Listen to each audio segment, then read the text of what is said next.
ও যদি আমার সামনে দাঁড়িয়ে বলে যে আমি আর তোমার সাথে ফিরতে চাই না, আমি ওখানেই থাকতে চাই, তাহলে আমি সত্যি কথা বলছি চেষ্টা ম্যাম, আমি ওকে আর জোর করবো না। হয়তো আমি ওর সঙ্গে থেকে যাব ওখানে। আর ওর কাছে থাকতে চাইলে যদি ও আপত্তি করে তাহলে তো কিছু বলার নেই চেষ্টা ম্যাম। প্লিজ, আমি শুধু একটুকু জানতে চাই যে শঙ্খ কেমন আছে, শঙ্খ ভালো আছে তো, শঙ্খ সুস্থ আছে, ব্যাস ব্যাস, আমার আর কিচ্ছু চাই না, কিচ্ছু না, কিচ্ছু না। আচ্ছা ম্যাডাম, তাহলে কালকে আমরা আমাদের যা কিছু কাজকর্ম আছে দিনের বেলাতে সব মিটিয়ে চেষ্টা করছি সন্ধ্যাবেলায় বেরিয়ে পড়বে। আর ম্যাডাম, আপনাকে যদি যেতেই হয় তাহলে কাইন্ডলি একটু রেডি থাকবেন কিন্তু। আর আপনার নাম্বারটা যদি... ওর নাম্বারটা আমি আপনাকে দিয়ে দেবো। ওকে। যদি যেতে হয় মানে আমি যাবই। না না, আমাকে যেতে হবে, আমি যাব। আমি যদি পুরো ঠিকানাটা পেয়ে যেতাম তাহলে আমি নিজেই চলে যেতাম, আমি আপনাদের কাউকে বদার করতাম না। তুমি কি বলছো মোহর? আমরা কি তোমাকে একা একা ছাড়তাম? তোমার মনে হয় সেটা? তাছাড়া তোমার নিজের কোনো বিপদ আপদের ভয় নেই? কিসের বিপদ হবে না? এটা তো সব থেকে বড় বিপদ, আমার জীবনের সব থেকে বড় বিপদ, সব থেকে বড় বিপদ। হ্যাঁ, শঙ্খ নেই, এর থেকে বড় বিপদ আর কি হতে পারে? শঙ্খ নেই, এটাই আমার জীবনের সব থেকে বড় বিপদ, এটাই সব থেকে বড়। আর বড় বিপদ কি হতে পারে বলুন তো? আমি বুঝতে পারছি তুমি নিজেকে কতটা শক্ত করে ধরে রেখেছো। আমি তোমার কষ্টটা বুঝতে পারছি মোহর, সত্যি বুঝতে পারছি। এই যে তোমাদের আহির স্যার এখন এখানে নেই, দিনে একবার কথা হয় কিন্তু সবসময় ওকে নিয়ে চিন্তা হতে থাকে। খালি মনে হয় যে ও ঠিক মতো খেয়েছে তো, ঠিক আছে তো, ওর কোনো অসুবিধা হচ্ছে না তো। সেটা এমন একটা রিমোট এরিয়াতে গেছে না মোর, এমন একটা কাজ নিয়ে, ভীষণ রিস্ক কাজটা, জানো? সবসময় খুব ভয়ের মধ্যে আছি, খুব টেনশন হচ্ছে। আর তুমি তো শঙ্কর খোঁজেই জানো না, তুমি জানোই না শঙ্কর কোথায় আছে, কেমন আছে। তোমার তো খারাপ লাগবেই, খারাপ লাগাটাই স্বাভাবিক মোহর। তুমি আমার কথা শোনো, তুমি চিন্তা করো না, তুমি ঠিক শঙ্ককে ফিরিয়ে আনতে পারবে। তুমি আজ অব্দি কোনো কাজে অসফল হওনি মোহর। আমি তো অন্যের কাছে হারিনি চেষ্টা পাই, আমি শঙ্কর কাছে হেরেছি। শঙ্কর কাছে হারতে আমার কোনোদিনই কোনো অসুবিধা ছিল না। শঙ্কর কাছে হেরে আমার সবসময় মনে হয়েছে যে এটাই তো হবার কথা, এটাই তো হওয়ার ছিল। কিন্তু এই প্রথমবার আমার মনে হয়েছে যে আমি শঙ্কর কাছে হারতে চাইনি, আমি জিততে চেয়েছি। শ্রেষ্ঠবার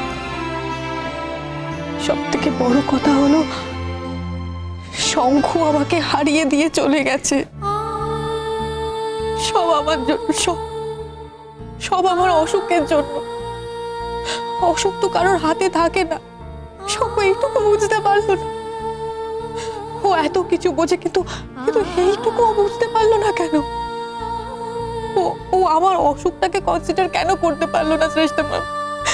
কেন পারলো না, কেন?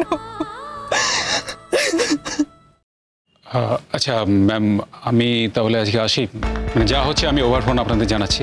হ্যাঁ, আপনি তাহলে আসুন। আর আপনাদের স্যারের সাথে আমার কি কথা হচ্ছে না হচ্ছে আমি আপনাকে ফোন করে জানিয়ে দেবো। আর আপনাদের স্যার হয়তো আপনাকে মানে ফোন বা SMS এর থ্রু ইনস্ট্রাকশন দিয়ে দেবে, সেই অনুযায়ী তাহলে আমরা মানে আপনারা কাজটা শুরু করুন। রাইট ম্যাম, ওকে, আমি তাহলে এখন আসছি। Bye ma'am.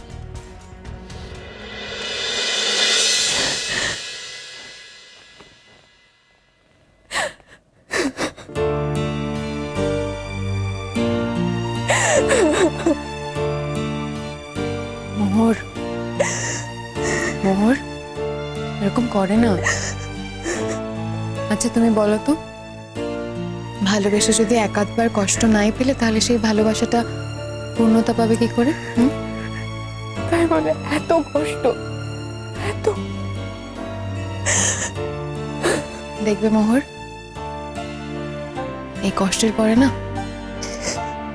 তোমার জীবনে একটা খুব খুব সুন্দর একটা সকাল আসবে,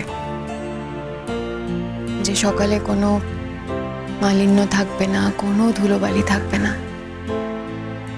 তুমি আর শঙ্খ সেই সকাল থেকে একটা সুন্দর জীবন শুরু করবে। তুমি আমার কথা মিলিয়ে দেখো মোহর, দেখো।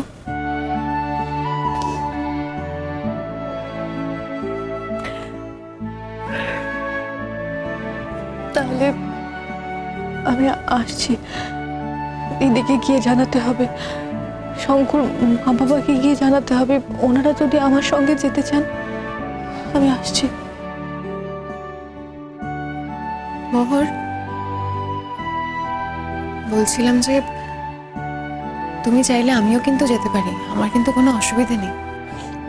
ম্যাম, আপনি তো আমাকে বলেছেন, দেখি কি হয়, কি হচ্ছে না হচ্ছে, আমি আপনাকে সবটা জানাবো। আমি আপনাকে ফোন করে নেব। ফোন তো করতেই হবে, আর আমি সমস্ত ইনফরমেশন পেলে তোমাকে ফোন করে জানিয়ে রাখবো। সবটা জেনে রাখা ভালো। হ্যাঁ, অবশ্য সেটা তোমাদের স্যারের সাথে কথা বলার পরই হবে, সবটা তখনই জানতে পারবো আমি। ম্যাম, আপনাকে যে কি বলে ধন্যবাদ দেব আমি সত্যিই জানি না। আমার এরকম কথা বলো না মোহর, আমার খুব খারাপ লাগে। আমাদের আর ধন্যবাদ দেওয়ার মতন সম্পর্ক নেই। তাছাড়া সারা জীবন আমি এত ক্ষতি করেছি তোমার, এত, এখন এটুকুনি করতে দাও, তাহলে আমার মনে হবে যে আমি সেগুলোর ক্ষতিপূরণ দিচ্ছি। আমার ভালো লাগে। আচ্ছা, আর বেশি রাত করো না, এখন বেরিয়ে পড়ো। সাবধানে এসো, কেমন? আসছি। সাবধানে।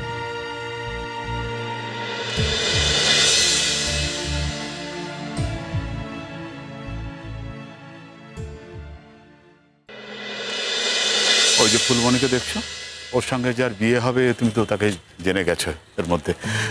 তবে এখানে কি জানো, স্থানীয় যদি কারোর সঙ্গে বিয়ে হয়, মানে আদিবাসীদের মধ্যে কারোর বিয়ে হয়, তাদের সমস্ত দায় দায়িত্ব আমরাই পালন করি।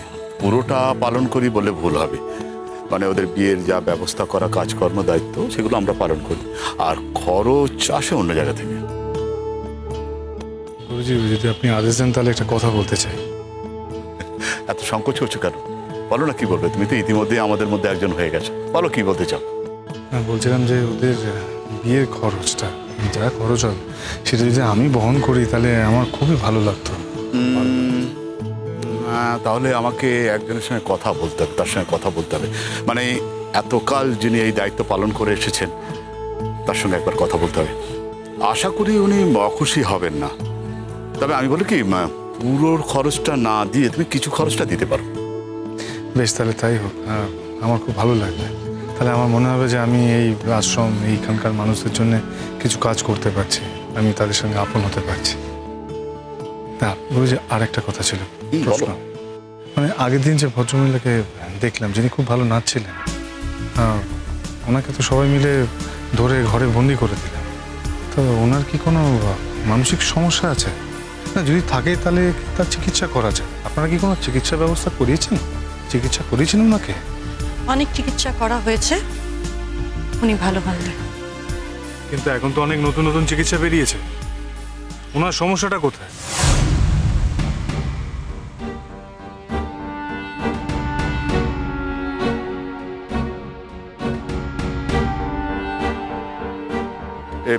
এ বিষয়টা থাক, এ বিষয়ে আমি আলোচনা করি না এবং করাটা পছন্দও করি না। আমি দুঃখিত করেছি, আমি আসলে বুঝতে পারি উনি অসুস্থ ছিলেন, তাই জন্য আমি বলেছি। না না, তুমি তোমার কাজ করেছো। তবে একটা কথা জেনে রেখো, তার দায় দায়িত্ব যখন আমরা নিয়েছি, চিকিৎসার ব্যাপারটাও আমাদের মাথায় আছে।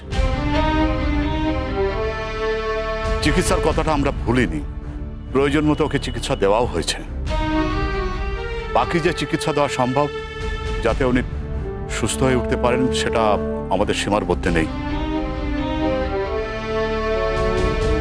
না মানে কেন বলতে পারেন? আর্থিক কোনো অসুবিধে? আমি কিন্তু আপনাদেরকে, আমি জানি আমি জানি তোমার অনেক টাকা এবং সেটা অনুমানও করতে পারি। না, আর্থিক অসুবিধা না, অন্য অসুবিধা আছে। আচ্ছা, আপনার এই ব্যাপারে এত কৌতূহল কেন? মানে আমরা তো বলছি আমরা এই ব্যাপার নিয়ে কোনো কথা বলতে চাই না।